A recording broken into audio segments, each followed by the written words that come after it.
Պարոն Թավեսյան, երեք հանրապետականների խորհրդի կազմը նիստ էր արել ու բավականին այսպես ճոխ հայտարարություններ էին անում, որ իշխանափոխություն է անհրաժեշտ, Լեռնային Ղարաբաղի հարցը փակված չէ, պետք է բերել քաղաքային օրակարգ, այս հայտարարությունները հիմա այս շրջանում, երբ Հայաստան գնում է խաղաղության, բայց Ադրբեջանը դեմ է արտահայտվում այդ գործընթացին, այսինքն մեղադրանքներ հնչեցնում Հայաստանին, սենց իրենց քայլերը սինխրոնիզացված են ու ինչ վնասներ կարող են բերել Հայաստանին։ Ակնհայտորեն սինխրոնիզացված են եւ կարող են բերել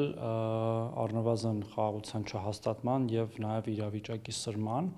եւ դա պատահական չի արվում, դա արվում է հատուկ եւ ոչ թե պարզապես ակամայից, Լեռնային Ղարաբաղի հակամարտությունը միշտ գրեթե միշտ առնվազն 90-ականների վերջից ծառայել է Հայաստանում իշխանության գալու գործիք ընդհանրապես, հետո իշխանության մնալու գործիք, իշխանությունը պահելու ամեն գնով գործիք եւ փաստացի միայն 18 թվականից հետո էր, որ Լեռնային Ղարաբաղի հակամարտությունը դադարել էր առնվազն այդ մասով գործիք լինելուց եւ հիմա մեր ընդդիմադիրները փորձում են վերադարձնել այդ գործիքի կարգավիճակը, որպեսզի դրանով խաղան մեր թե Լեռնային Ղարաբաղից տեղահանված հայրենակիցների հույզերի հետ, թե մեր քաղաքացիների, ընտրողների հույզերի հետ, այդ կենացային հայրենասիրությամբ նորից դրոշակ դարձնելով, որ Լեռնային Ղարաբաղը հետ ենք վերադարձնելու կամ մարդկանց ենք այնտեղ վերադարձնելու, իհարկե չասելով ինչպես, որտեղ որևէ կոնկրետ հարցի նրանք չեն կարող պատասխանել, որպեսզի նորից գան իշխանության ու շարունակեն ինչ որ արել են մի անգամ այդ ցիկլով անցնելով, այսինքն իրանք 98-ին եկան իշխանության, Լևոն Տեր-Պետրոսյանի հրաժարակից հետո որ Լեռնային Ղարաբաղի հարցը չլուծեն այնպես ինչպես առաջարկվում էր, բայց արդյունքում Լեռնային Ղարաբաղի հարցը իհարկե ոչ մի կերպ չլուծվեց եւ մենք ունեցանք այն ինչ ունեցանք, բայց իրանք այդ 20 տարիների ընթացքում ունեցան շատ անձնական դրական հավելումներ իրանց ընտանեկան բյուջեներին, իրանց շրջապատի բյուջեներին եւ այդպես շարունակ, ինչը իհարկե հիմա բարեբախտաբար վերադարձում է Հայաստանի Հանրապետության պետական բյուջե, բայց նպատակը դա է, միշտ է եղել դա,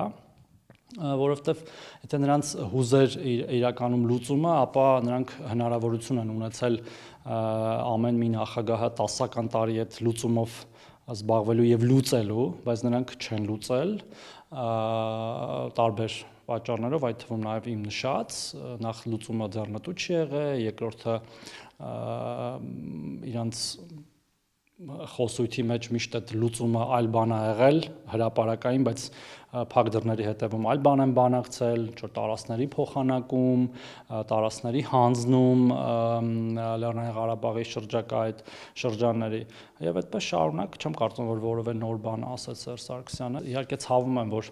մեր երկրի նախագահ եղած մարդը կարող է նաև այդպիսի բառապաշար օգտագործել, ինչ որ չգիտեմ, սորոսական, չգիտեմ, գրանտակեր, այդ նույն կառույցների անունը, որ ինքը տալիս էր, իր օրոք աշխատել են նորմալ կառավարության հետ, ինքը եղել է նախագահ եւ որևէ բան չի արել դրանց դեմ, հիմա ռուսերեն ասած վդրուկ դարձան բոլորը սորոսական եւ գրանտակեր, իրանք էլ դարձան տենց ազգային, չգիտեմ, պահպանողական եւ այդպես շարունակ։ Սերժ Սարգսյանի խոսքով իրանց նպատակը անփոփոխ է մնում իշխանափոխությունը ու հայտարարում է, որ միանալու են բոլոր այդ նախաձեռնություններին, որոնք իշխանափոխություն են ուզում, այսպես ասած, ինչ նախաձեռնությունների մասին է խոսքը հատկապես այս շրջանում։ Նախ չգիտեմ ինչ նախաձեռնությունների մասին է խոսքը, բայց իշխանափոխության մի ձև կա Հայաստանի Հանրապետությունում, դա ընտրությունների ժամանակ սեփական ձայնը այս կամ այն քաղաքական ուժին տալն է։ Իրանք հնարավորություն ունեցել են երկու անգամ մասնակցել ընտրություններին, ուզում եմ հատուկ հիշեցնել այդ ամպագորգոր ճառեր ասող մեր նախկին նախագահին, որ նաև տենց էլի ոչ վայելուչ արտահայտություններ իրան թույլ տվեց, որ էշեշ պետք չի խոսալ, պետք է նայել թվերին, երբ որ 18 թվական իրանք չհաղթահարեցին շեմը ազգային ժողովում հայտնվելու, 21 թվականին էլ չհաղթահարեցին դաշինքների շեմը ազգային ժողովում հայտնվելու եւ պարզապես օրենքի ուժով, քանի որ Հանրապետությունը պահանջում է, որ առնվազն 3 քաղաքական ուժ ներկայացված լինի ազգային ժողովում, նրանք պատահաբար հայտնվեցին ազգային ժողովում։ Ով հաստատ իրենք պետք չի որ այդպես խոսան։ Իսկ ինչ քայլերի կարող են գնալ այս նոր իշխանափոխության արշավը, այսպես ասած, ձեռնարկելու համար, ու որ հայտարարում են օրերը կտաքանա, նորից դուրս կգան պայքարի։ Օրերը ինձ թվում է տաքացել են բավական, այս մի քանի օրն է, որ անձրև է գալիս, եւ որը բնության համար լավ է, երևի իրանց համար վատ։ Տեսել ենք ամեն տարի էլ գարնանային եւ աշնանային սրացումներ, ինչպես շատ քրոնիկ հիվանդություններ սրվում են, գիտեք, այդ սեզոնում գլուխ են բարձրացնում, հետո մարում են։ Այս մի հիվանդություն էլ կսրվի երևի այս սեզոնում ու էլի կմարի մինչև 26 թվականի հերթական ազգային ժողովի ընտրությունները, որի ժամանակ էլի իրանք օրենքին համապատասխան կարող են առաջադրվել, գալ իրենց խոսքը ասել Հայաստանի Հանրապետության ընտրողներին, մենք էլ մեր խոսքը կասենք եւ ընտրողը կորոշի ով է լինելու Հայաստանի Հանրապետություն իշխանություն, ու մենք բոլորս թե վստահ եմ մեր թիմը, կառավարությունը, ազգային ժողովը եւ թե մեր հասարակության առողջ եւ գիտակից հատվածը եւ ընդհանրապես ամբողջ հասարակությունը ամեն ինչ պետք է անի, որ այդ սկզբունքը երբեք չխաթարվի, որ Հայաստանի Հանրապետության ժողովուրդը որոշի ով է լինելու Հայաստանի Հանրապետության իշխանություն եւ ոչ թե ինչ որ խմբեր, խմբակներ իրանց ունեցած ֆինանսական կամ այլ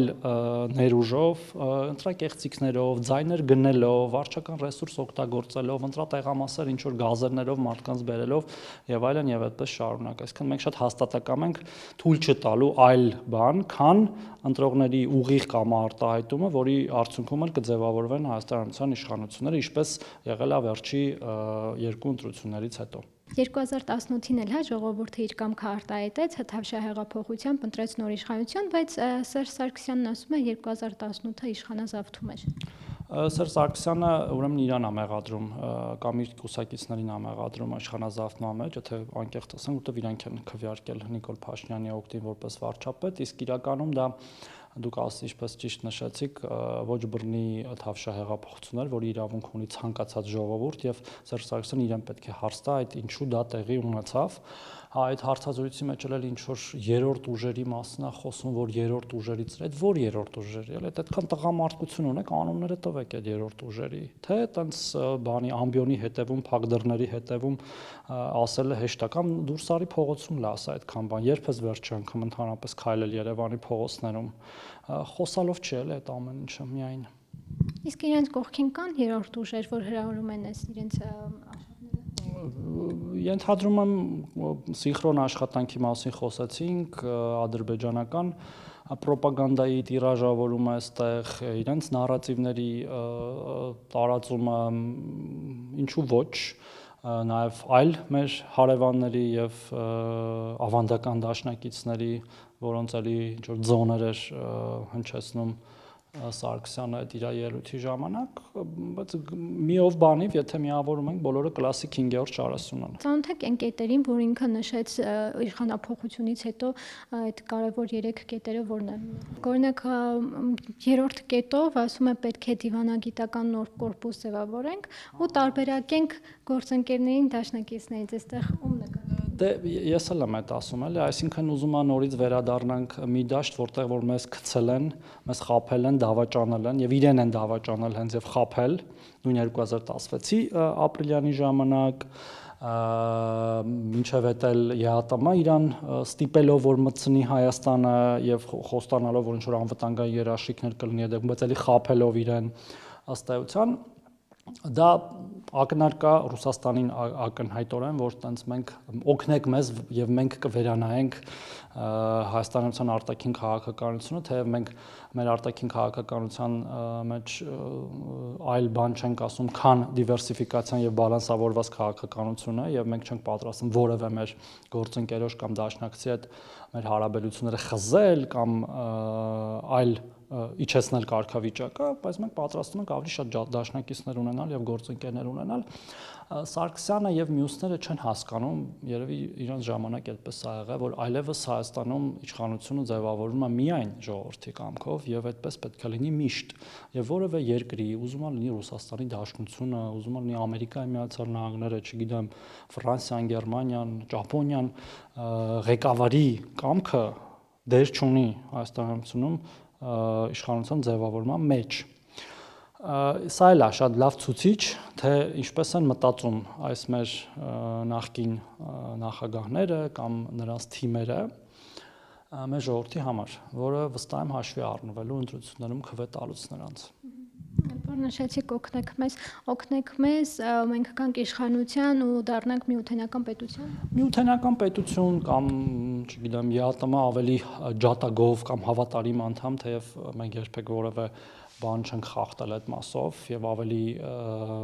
լավ անդամ մեզնից դժվար թե գտնվի եւ ԵԱՏՄ մասով եւ ՀԱՊԿ մասով, բայց մենք տեսել ենք հակառակ արձագանքը, երբ որ պետք է այդ գործիքները աշխատեին մեր համար, հատկապես անվտանգային գործիքները։ Եվ վերջում իշխանությունը այս մթնոլորտում